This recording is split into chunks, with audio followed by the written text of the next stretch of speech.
Avez-vous déjà entendu un cadavre murmurer? Je ne parle pas de métaphore, je ne parle pas de culpabilité, de souvenirs ou de chagrin. Je parle de se retrouver seul dans une salle d'autopsie éclairée, un scalpel à la main, et d'entendre quelque chose respirer, alors que rien ne donne. Je sais ce que ça donne. Je m'appelle le docteur Nathaniel Clark.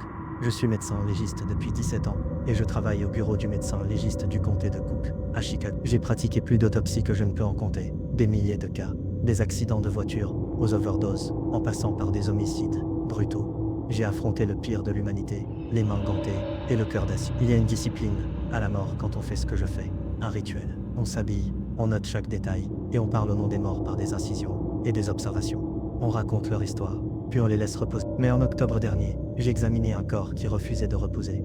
Ce qui a commencé comme une autopsie de routine, une inconnue retrouvée près du bras sud de la rivière, est devenu le cas le plus troublant que j'ai jamais rencontré. Je n'arrive toujours pas à expliquer complètement ce qui s'est passé, mais je ne peux pas l'oublier non plus. Surtout quand je me réveille encore à 3h17 du matin, essoufflé, persuadé de l'entendre debout juste devant ma porte. Ce que je vais vous raconter va vous paraître insensé. Mais j'étais là, je l'ai vécu, et j'en porte les cicatrices, physiques et mentales, pour le prouver. Ce n'est pas une histoire de fantôme, c'est une confession, et j'ai besoin que vous m'écoutiez. Parce que depuis ce jour, quelque chose m'écoute. Cela a commencé comme n'importe quel autre cas. J'étais à la fin d'une rotation de 16 heures, jeudi, ciel gris, début octobre. La pluie s'était arrêtée juste assez longtemps pour laisser la ville luire de ce châtiment sale qu'elle a avant le coucher du soleil. Nous avions reçu un appel du CPD vers 16h20.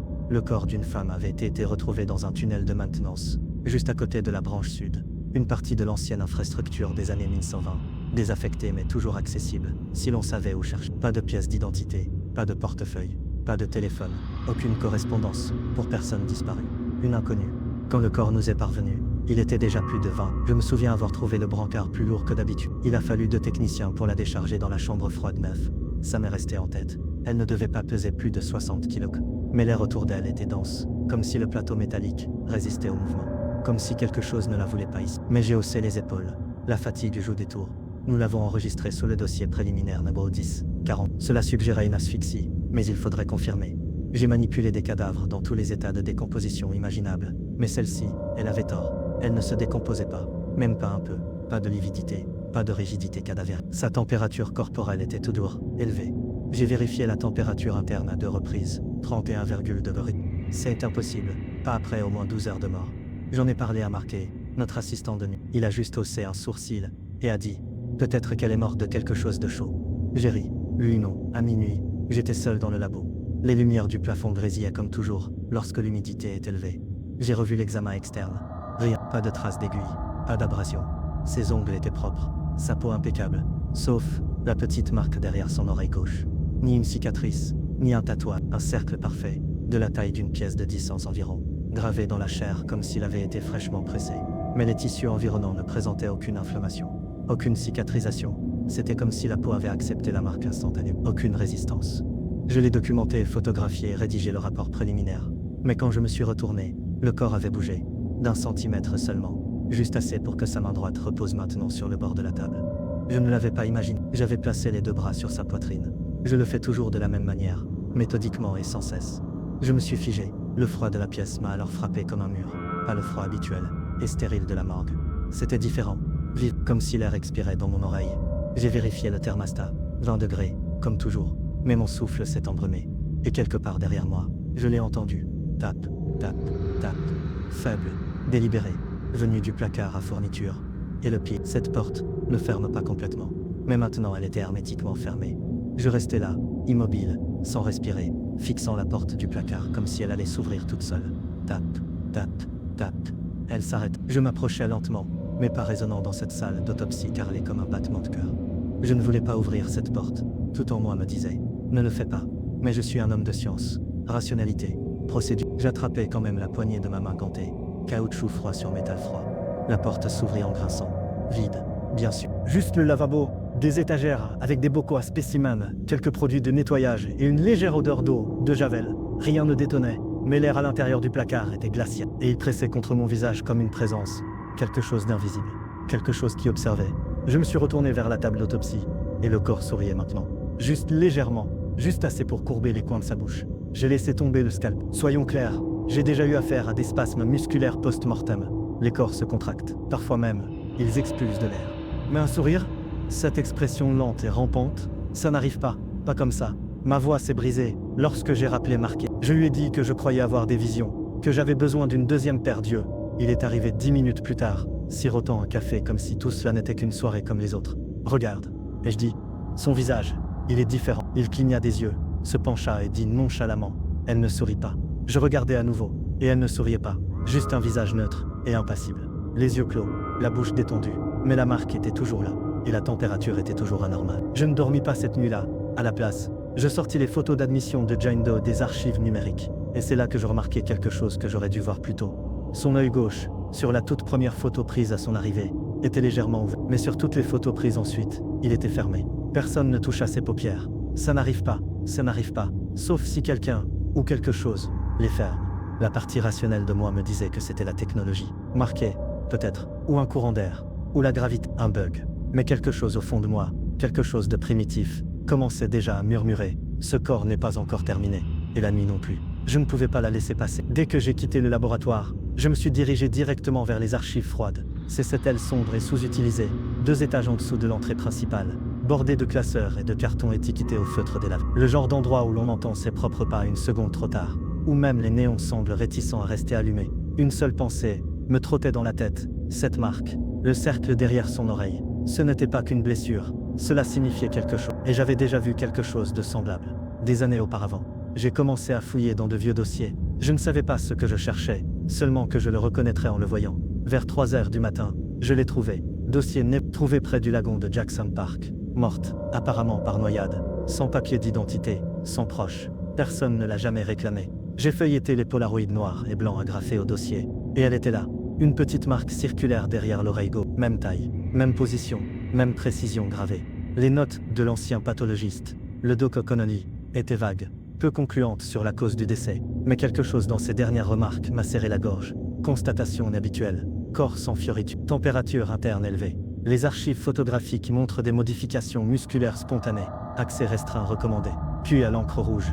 J'ai ajouté plus tard. Reclassifié. Confinement de niveau 3 recommandé. Ne pas réaffecter le dossier. Niveau. Ce n'était pas un protocole médical. Ça sonnait. Militaire. J'ai creusé plus profondément. Connolly a démissionné 2 semaines après cette autopsie. Aucune raison indiquée. Aucune adresse de réexpédition. Je me retrouvais face au même cas, à seulement 19 ans d'intervalle. 2 femmes, même marque, même symptômes invraisemblables, même silence de mort qui semblait trop délibéré. J'ai regardé la fiche d'admission de notre inconnu actuel. Pas de portefeuille, pas de pièce d'identité. Mais quelqu'un avait écrit un nom au crayon sur le coin du papier, puis avait essayé de l'effacer, à peine visible, sous une trace de graphite. Eileen. Juste ça, pas de nom de famille. Je tenais toujours le dossier lorsque les lumières au-dessus de moi ont clignoté, puis se sont atténuées, puis se sont éteintes complètement.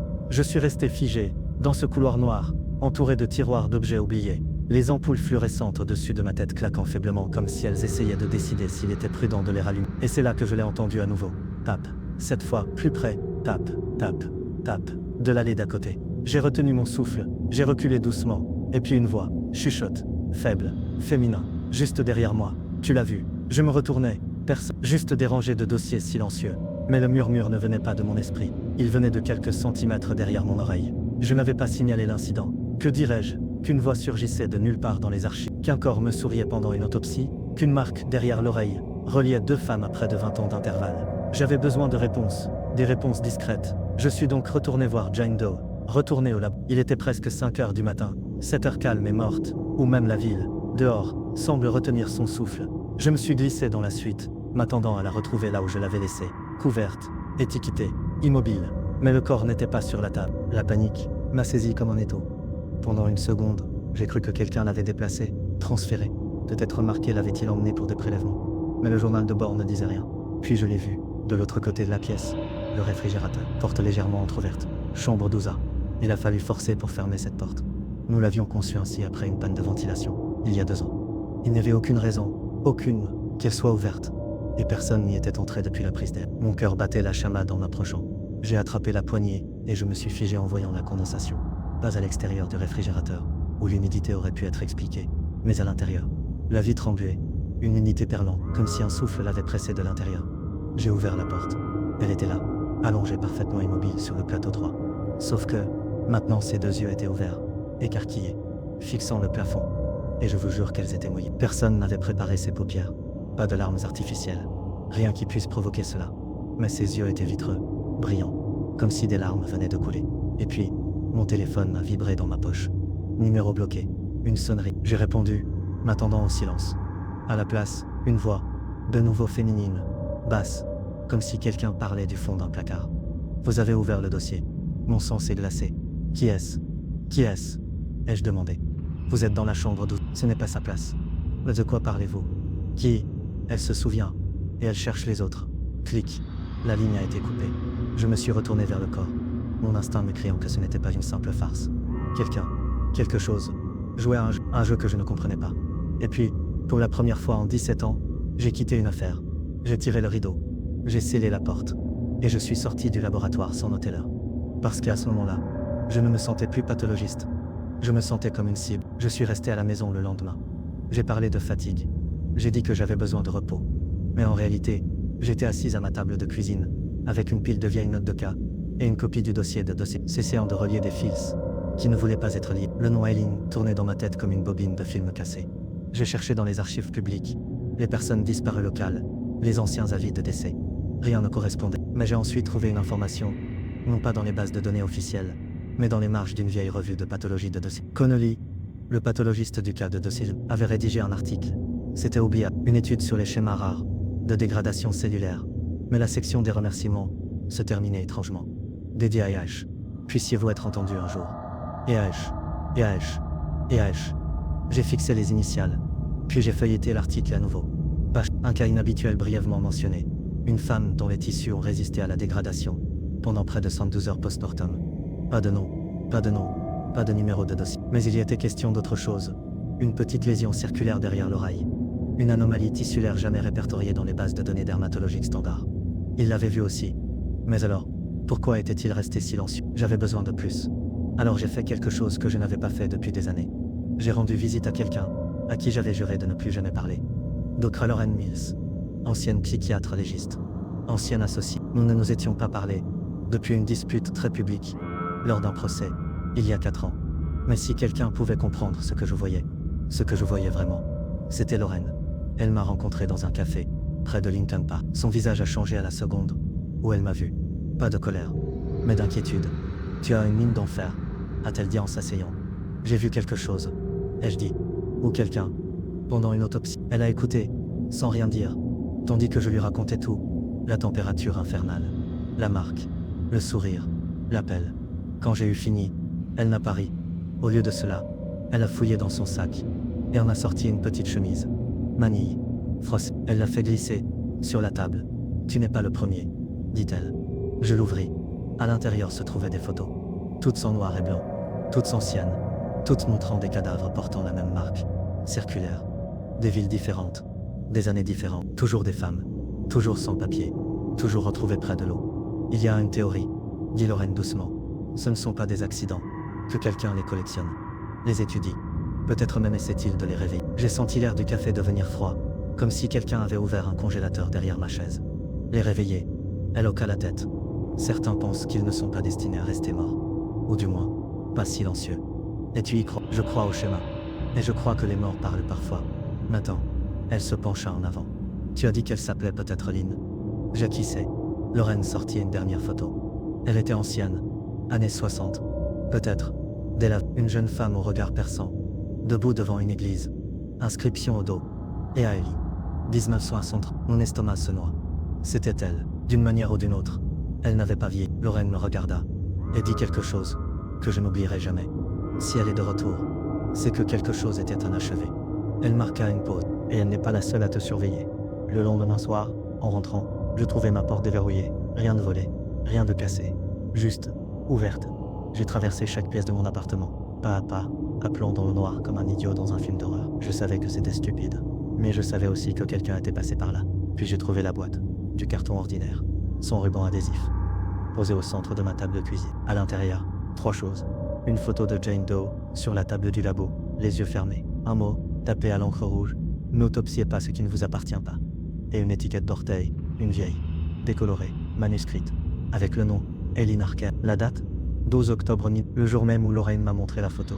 Cela n'avait aucun sens. Rien de tout cela n'avait de sens. Alors j'ai fait quelque chose d'imprudent. Je suis retourné à la morgue après les heures d'ouverture. Le corps était toujours là, toujours non réclamé, techniquement toujours le mien. J'ai dit à Marquet que j'avais besoin de derniers échantillons pour la toxicologie. Il n'a pas posé de questions. Mais je n'ai pas prélevé d'échantillons. J'ai ouvert sa poitrine. Et c'est là que tout ce que je croyais comprendre de la mort a perdu tout sens. Ses organes étaient anormaux. Pas seulement intacts, mais vibrants. Pas visiblement. Mais quand je les ai tenus, foie, cœur, poumons, ils ont bourdonné, faiblement, comme un téléphone en mode silencieux. Un bourdonnement basse fréquence, parcourant chaque cellule. Comme si le corps lui-même résistait à l'immobilité. Comme s'il attendait de redémarrer. Et sous son cœur, délicatement enveloppé de tissu cicatriciel, j'ai trouvé quelque chose d'étranger. Un petit objet, métallique, lisse, un disque, pas plus gros qu'une pièce de monnaie, encastré comme un implant. Mais ce n'était pas médical, pas de numéro de série, pas de marquage, juste gravé au centre. Le même cercle que j'avais vu brûler derrière son oreille. Je l'ai laissé tomber. Et pendant une seconde seulement, moins que ça, je jure que son corps a inspiré. Pas de mouvement, pas de spasme, mais la cage thoracique s'est déplacée comme le font les poumons, lorsque l'air s'engouffre. J'ai reculé. Et c'est là que la lumière du plafond a explosé. Une pluie de verre s'est abattue. La pièce est devenue noire. Et dans le silence, j'ai de nouveau entendu sa voix. Pas un murmure cette fois, mais claire, douce, d'un calme inhumain. Nathaniel, on se souvient. La lumière a clignoté une fois, 2 fois, puis est revenue. Le corps n'avait pas bougé. Mais maintenant, le cercle derrière son oreille brillait. Juste faiblement, juste assez pour savoir. Quelque chose avait changé. Je l'ai scellée. Elle a été enregistrée comme insensible après l'autopsie. Et je suis restée assise dans le couloir pendant 1 heure entière. Les yeux rivés sur mes mains. Parce que ce n'était plus un médicament, c'était un message. Et j'étais la seule à l'avoir entendu. Je ne suis pas rentrée chez moi. Je ne pouvais pas. Pas après ce que j'avais vu. Pas avec ce disque qui brûlait encore derrière mes yeux. Au lieu de cela, je suis restée assise dans la salle de pause, les yeux fixés sur le distributeur, essayant de me sentir normale. Puis je l'ai vu, à travers la petite vitre de la porte du couloir. Un homme, grand, vêtu d'un uniforme d'entretien, aux normes du comté de Cook, bleu marine délavé. Mais nous n'avons pas de concierge de nuit, et je connaissais tous les visages de ce bâtiment. Il se tenait juste là, face à la fenêtre, immobile. J'ai ouvert la porte. Couloir vide. Pas de pas, aucun bruit. Juste une légère odeur de formol. Je me suis retourné pour entrer, et le distributeur avait changé. L'écran indiquait maintenant Elina. Ce n'est pas comme ça que fonctionnent les distributeurs. J'ai couru au bureau de la sécurité, et j'ai débranché la caméra. J'ai rembobiné la caméra du couloir. À 3h17 précise, l'homme apparaît à l'écran. Il se dirige vers la fenêtre. Il lui fait face, puis lève lentement une main, et tapote. 3 fois. Tapait, tapait, tapotait, tapotait, tapotait. Puis l'écran a un bug. Juste un scintillement. Et quand il se stabilise, il a disparu.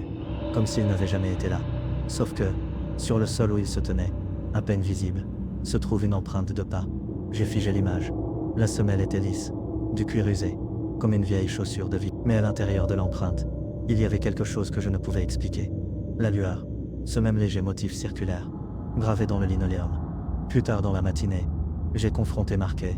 J'avais besoin de savoir s'il avait touché le corps. Si quelqu'un avait accédé à la chambre 12A, sans l'enregistrer. Il était pâle, tremblant, comme s'il n'avait pas dormi. Il a dit « Tu l'as vu aussi, n'est-ce pas? Que veux-tu dire par aussi ?» Il a mis la main dans sa poche, et en a sorti une photo, pas une photo imprimée, un Polaroid, fraîche, encore maculée de produits chimiques. On y voyait Jane Doe, mais pas sur la table. On la voyait debout, dans le couloir, devant la glacière, fixant l'appareil photo droit dans les yeux. Personne n'a pris ça, a-t-il murmuré. Je l'ai trouvé dans mon casier, et écrit en bas, à l'encre rouge. On se souvient des mains qui ont coupé. Ce soir-là, j'ai pris une décision. Si personne d'autre ne reconnaissait ce qui se passait, si cette histoire avait ses racines dans de vieux dossiers, des implants véreux, des marques lumineuses, des cadavres ambulants, alors j'en remonterai moi-même. À la source. J'ai récupéré tous les dossiers confidentiels des années 1960 que nous possédions. Le nom d'Elina Archer a finalement été mentionné, non pas dans la base de données de pathologie, mais dans un dossier confidentiel, lié à une enquête close. Le dossier était mince, seulement 4 pages, mais son contenu me faisait battre le cœur. En 1963, une femme nommée Eileen Archer fut arrêtée après avoir tenté de s'introduire dans le laboratoire d'un centre de recherche désaffecté, situé à la périphérie de la ville, financé à l'époque par une agence aujourd'hui disparue, appelée Unité d'études comportementales et temporelles. Elle prétendit être revenue trop tôt. Elle dit qu'elle n'était pas prête à reposer en paix. Elle mourut en détention. Aucun proche. Son corps n'a jamais été retrouvé. La dernière note du dossier, l'implant sous-cutané activé avec succès. Phase 3 incomplète. À relancer dans 40 ans. J'ai vérifié la date. C'était il y a exactement 40. J'ai laissé tomber le dossier. J'ai couru au laboratoire, mais le corps avait disparu. Pas transféré, pas volé, effacé. Aucune trace, pas de signature. La glacière 12A était vide. Quelque chose restait-il? Une simple étiquette d'orteil sur le sol, et écrit dessus, à l'encre fraîche. Tu m'as entaillé une fois, tu ne recommenceras plus. Je suis sorti de la pièce à reculons, et c'est là que je l'ai revu. L'homme du couloir. Mais cette fois, il a parlé. Il se tenait dans l'ombre entre les lumières vacillantes, les bras croisés comme un prêtre au-dessus d'un cercueil. Tu n'aurais pas dû l'ouvrir, a-t-il dit. Calme, comme un professeur expliquant une leçon. Elle n'était pas à toi de la comprendre. Qui es-tu? Ai-je demandé. Il a souri, mince, comprenant. Nous sommes le repos entre les battements, le calme dans la coupure. Et elle a été la première à se réveiller. Puis il a reculé dans l'obscurité, et a disparu. Comme ça, la lumière au-dessus de moi s'est brisée un instant plus tard, faisant pleuvoir des étincelles et du verre. Et la température a chuté de 20 degrés en quelques secondes. La dernière chose que j'ai entendue avant de fuir ce bâtiment. Tape, tape, tape, tape. De l'intérieur des murs. Je ne suis pas retourné au travail. Ils ont appelé, ils ont laissé des messages vocaux. Ils ont envoyé des représentants des RH à ma porte. Je ne réponds pas, parce que maintenant, je comprends quelque chose que personne d'autre ne comprend. Pendant 17 ans, j'ai cru que les morts étaient des énigmes à résoudre, des blessures à cataloguer, des histoires à raconter par les vivants. Mais j'avais tort. Certains morts écoutent encore, d'autres observent, et certains, quelques-uns seulement, n'ont pas accepté le silence dans lequel nous les avons placés. J'ai passé des semaines à essayer de retrouver cet implant. Le disque, il a disparu, comme le corps, comme l'homme dans le couloir. Mais je le sens encore, comme un membre fantôme, comme si c'était en moi maintenant. Je me réveille à 3h17 presque toutes les nuits, non pas à cause de cauchemars, mais parce que je l'entends. Ce battement lent et rythmé, de derrière les murs, de sous le plancher, de l'intérieur du miroir, et je crois comprendre ce qu'il voulait. Hélène, les autres, même l'homme dans le couloir. Il n'essayait pas de me faire peur. Il me testait, pour voir si j'allais craquer. Et maintenant, je crois que j'ai réussi. Il y a 2 nuits, j'ai trouvé un mot sous mon oreille, une simple ligne tapée à la machine. Un jour, tu seras sur la table aussi. Et nous t'attendrons. Il n'y avait pas de signature, mais je n'en avais pas besoin. Le cercle était dessiné en bas, faible, mais indubitable. Et j'ai su alors, avec une certitude absolue, que ce n'était pas fini. Alors si vous entendez cela, si vous avez déjà travaillé à la morgue, au laboratoire, dans les recoins silencieux de la mort où personne n'écoute, soyez attentifs. Soyez attentifs aux signes. Un corps trop chaud, des yeux qui refusent de rester fermés, un tapotement dans le silence. Parce que nous avions tort. Les morts ne se reposent pas, ils se souviennent. Et parfois, ils reviennent voir si vous aussi.